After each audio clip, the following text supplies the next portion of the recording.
The car in front of you stops. You have no time to think, and yet somehow you do. The whole thing takes about a second and a half. And inside that second and a half, you notice the brake lights, the coffee cup tipping off the console, your own hands going white on the wheel, and one clear thought: this is going to hurt. Afterwards, everybody describes it the same way. It was like slow motion. In 2007, a neuroscientist decided to actually test that.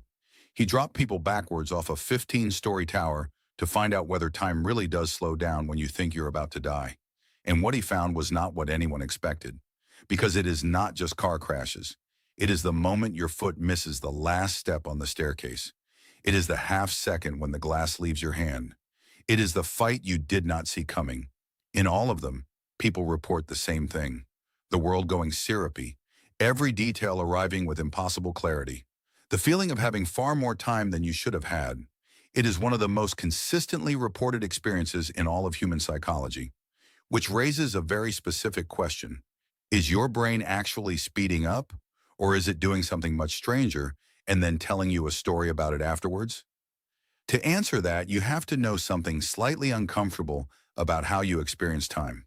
You do not have a clock. There is no organ in your body that measures seconds. Your eyes have photoreceptors. Your ears have hair cells. Your skin has pressure sensors. There is no receptor anywhere in your body for the passage of time, which means the feeling of duration, the sense that 10 minutes just went by, or that this particular moment is dragging, is not a measurement. It is a construction. Your brain builds it after the fact out of whatever raw material it happens to have. And the raw material it uses is memory. The rule roughly is this: the more you remember about a stretch of time, the longer that stretch feels. A dense, detailed, richly recorded chunk of experience gets read back as a long one. A thin, sparse, forgettable chunk gets read back as a short one. This is why the drive to a place you have never been feels longer than the drive home, even though it is the exact same road. Going out, you are recording everything, every turn, every landmark, every wrong exit you nearly took. Coming back, you are recording almost nothing. Same road, same minutes, two completely different lengths, which brings us to a Swiss geologist named Albert Heim. In 1871, Heim was climbing in the Alps when he slipped and fell off a cliff. He survived, and what stayed with him afterwards was not the fall itself. It was what had happened inside his head during it. He described his mind racing at what felt like 100 times its normal speed. He said he saw his entire past laid out in front of him. He watched himself falling as though from somewhere outside his own body, and he calmly worked out exactly where he was going to land and what he ought to do with his walking stick on the way down. All of that in a fall lasting a few seconds. Heim was a scientist, so he did the scientific thing. He spent the next 20 years collecting accounts from other people who had fallen and lived. Mountaineers, roofers, soldiers, people who had gone off bridges. He gathered around 30 of them, and in 1892 he published what is essentially the first systematic study of what happens to the human mind in the last seconds before it believes it is about to die. And nearly all of them told him the same three things. There was no pain, there was no fear, and time stretched out enormously. Heim wrote that mental activity became, in his words, enormous, rising to 100-fold velocity. For more than a century, that is where the science stopped. Everyone agreed that people report slow motion. Nobody could test it, because you cannot ethically put a volunteer in a car crash, and you cannot know when the next real one is coming. The reports were solid. The explanation was anyone's guess, and the popular assumption became the obvious one. In an emergency, the brain switches into some kind of high-speed mode. It samples the world faster.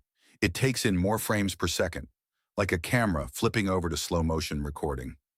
In 2007, a neuroscientist named David Eagleman, working at Baylor College of Medicine in Houston, realized there was a way to test it. He needed something genuinely terrifying that was also completely safe, and that lasted a known number of seconds. He found it in an amusement attraction called a suspended catch-air device. You are hoisted 150 feet into the air. You are released. You fall backwards, face up, with nothing underneath you for about 3 seconds into a net. Everyone who does it is genuinely, physiologically frightened. Nobody gets hurt. First, Eagleman and his colleagues checked whether the fear did anything to people's sense of duration at all. They had each participant watch somebody else fall and estimate how long that fall had taken. Then they had them do it themselves and estimate their own. People overestimated their own fall by around 36% compared to somebody else's. So the effect was real, and it was measurable. Falling for 3 seconds felt like falling for 4. Then came the clever part. If your brain really is running faster, if it genuinely is sampling the world at a higher frame rate, then during the fall you should be able to see things you cannot normally see. So they built a device, a wristwatch strapped to the participant's arm that flashes a number and then flashes its own negative image, alternating slightly faster than the human eye can resolve. Normally it just looks like a flickering blur, but if perception speeds up, even a little, that blur should snap into a readable number. They calibrated every person's personal threshold on the ground first. Then they set the watch just past it, just too fast to read, and dropped them. Nobody could read it. Not one person during the fall could read a number they could not read standing still. The terror was real. The stretched time was real. The extra perceptual resolution simply was not there, which means the slow motion you remember from your own near miss is not something that happened while it was happening. It is something that happened afterwards when you tried to remember it. Here is what is actually going on.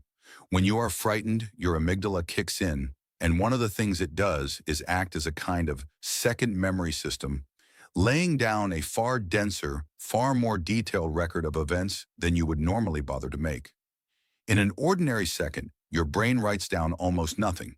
In a terrifying second, it writes down everything. The color of the other car, the sound, the position of your hands, the smell. Later, when you ask yourself how long that took, your brain does what it always does. It estimates the duration from the density of the record, and the record is enormous. So the answer comes back. That took ages. It is not slow motion. It is high resolution. You did not see more per second. You kept more per second and then read that back as more seconds. The slow motion is a special effect added in the edit. And once you know that, you start seeing the same trick everywhere in completely ordinary life.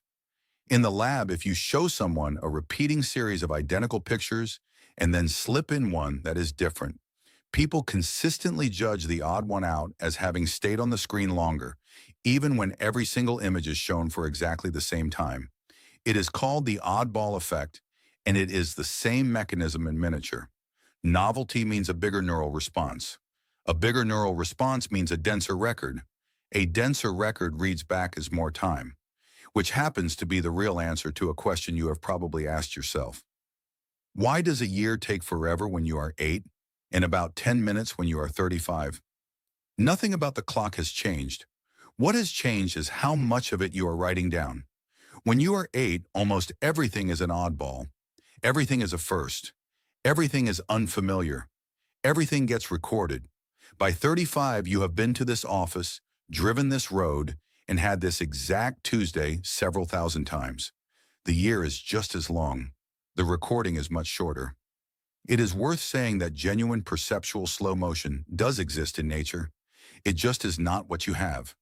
Different animals resolve time at different rates, measured by something called critical flicker fusion, the speed at which a flickering light stops looking like flickering and starts looking steady. Humans max out at around 60 flashes a second. A housefly is up around 250, which means that when your hand comes down to swat it, that fly genuinely does see your hand arriving in slow motion. It is not remembering it that way afterwards. It is happening that way, live, in real time. That is the thing everybody assumes they get in an emergency. Flies get it. You do not. So what do you get instead?